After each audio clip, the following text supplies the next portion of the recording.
I want to take a closer look at these two verses, verses 5 and 6.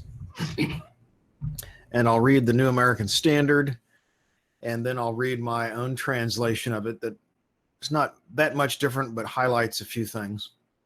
And Nasby says, every woman who has her head uncovered while praying or prophesying disgraces her head, for she is one and the same as the woman whose head is shaved. If a woman does not cover her head, let her also have her hair cut off. But if it is disgraceful for a woman to have her hair cut off or her head shaved, let her cover her head. So the parts that I've highlighted in yellow, basically what you're seeing is that I'm putting it in the ing form in English to capture the ongoing action that the Greek communicates. Every woman who is praying or prophesying with an uncovered head is shaming or is disgracing her head. For it, I take the it here as this condition of having one's head uncovered is one and the same as the woman who has been shaved. That is, that it's just as shameful. The condition of having the head uncovered is as shameful as having your hair shaved off. For if a woman is not being covered, it's interesting that Paul sees covering as not simply an incident. Okay, I covered it, I've done that, that's done, but rather it's a process. He presents it as an ongoing activity. Let her also be shorn.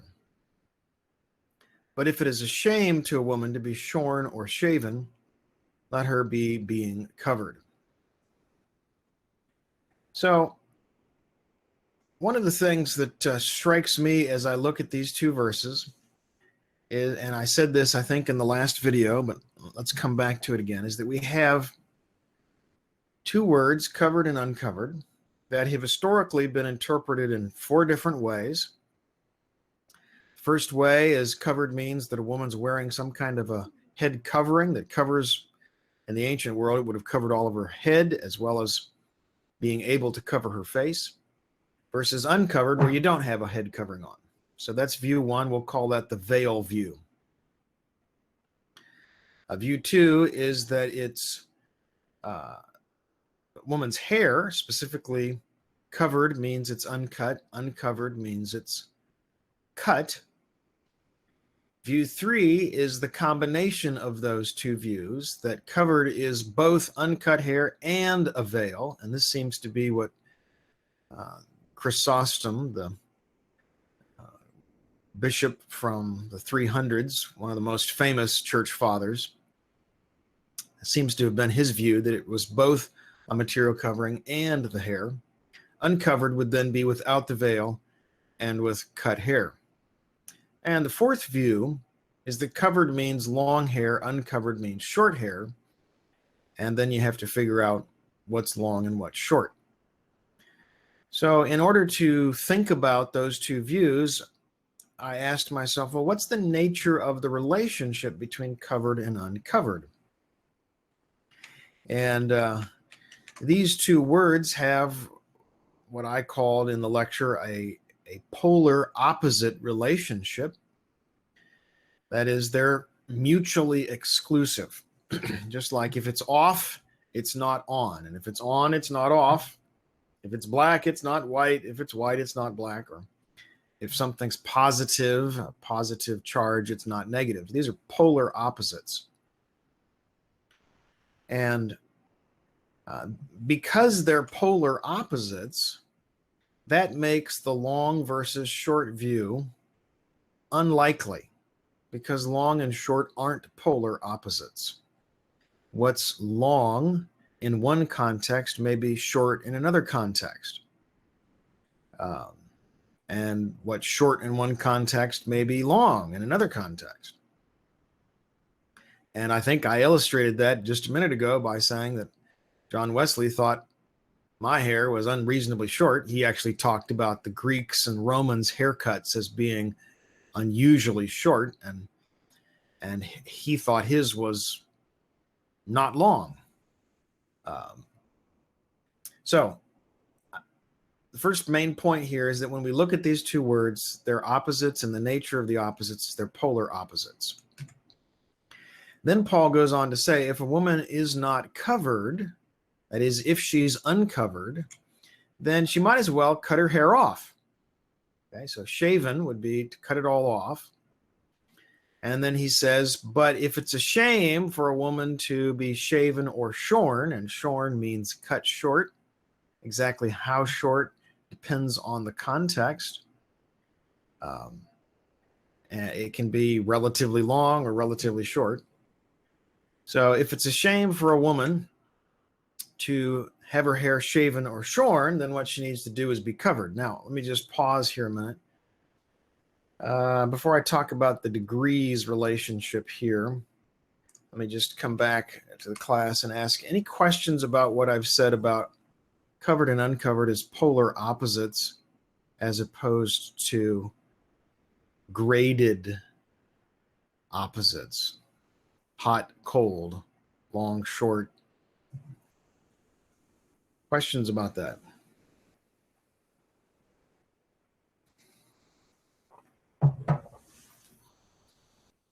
Is that making sense to everybody? All right. So what's interesting then is that Paul compares the state of being, oops, I'm going to change, I got to go back to sharing the screen, share the window, there it is.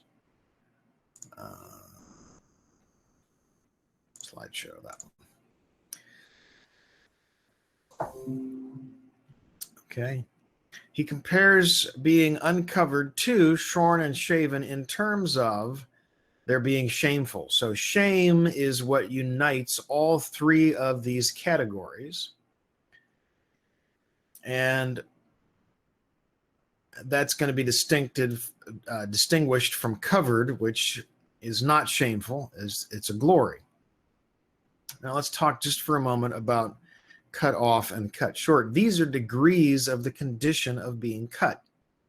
So cut short, cut all the way off. These would be points along a spectrum. So that raises the question, okay, what does it mean to be uncovered? What does it mean to be covered? So what I've tried to do is draw on the screen this blue square that's kind of a spectrum and put a line here between covered and uncovered to maintain this relationship that covered and uncovered are opposites, whereas uncovered, shorn, and shaven appear to be degrees of the same condition. So my conclusion is that since hair is women's covering, according to verse 15, and Paul compares the shame of being uncovered to the shame of being shaven or shorn, it appears likely, I think highly likely, that uncovered is a degree of being cut. This conclusion maintains the polarity between covered, uncut hair, and uncovered, cut hair, and matches the relationship between shaven, shorn, and uncovered. They're all talking about degrees of hair being cut and matches one of the biblical meanings of kome, which is the word used in verse 15 and means uncut hair. Now, so that would be how I understand this relationship. That seems that the passage argues for this and requires it given its language. I have another way of envisioning this. Think of two large categories. The green circle represents covered, and the red circle represents uncovered. And within this red circle, we would say of uncovered equals cut. You can be very little cut over here to relatively more until it's all gone over here on this side. Although the word covered doesn't itself imply a spectrum, I would say that whatever your genetics, diet, and hair care practices permit would be the length, provided it's left allowed to grow uncut. Now, let me just look at the Vail View, because the Vail View, although it's not at all common in our circles, I mean, we have some kind of on the periphery of the GBS constituency that wear veils, but it hasn't been part of the mainstream. My wife wears a prayer covering. I'll tell you about that in a minute. But she doesn't do it because she believes the passage requires her to. But here's how the Vail View would work. Basically, what you would be saying is we've got two categories: covered with a material or not covered with the material. And if you're covered with the material covering, then you're good regardless of what you're doing with your hair. Over here, if you're not covered with a material covering, well, then you might as well go ahead and cut it short or cut it off, because that's just as shameful as not having your head covered.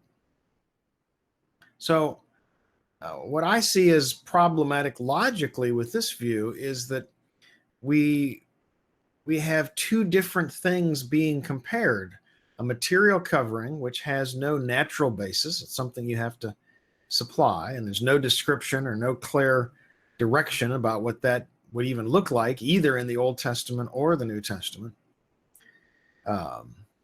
And it is compared to cutting your hair off. And I'm not exactly sure how a woman not wearing a material veil is the same as her cutting her hair off. That seems like apples and oranges to me. Now, that's on the logical level. I argue, and I think in the next lecture I'll argue that on a theological level, there's good reason to reject the Vail View, given what God teaches about priests being required to wear turbans or caps, some kind of head covering in the Old Testament. But in short, what is shameful for a woman or dishonors her head is if the hair is cut. That would be the largest category. Shorn or shaven. And what is glorifying for a woman and honors her head is if her hair is uncut, which is the same thing as covered. All right. So what questions does this presentation, the logic, anything about the logic that doesn't make sense to you or that seems stretched or forced or unclear?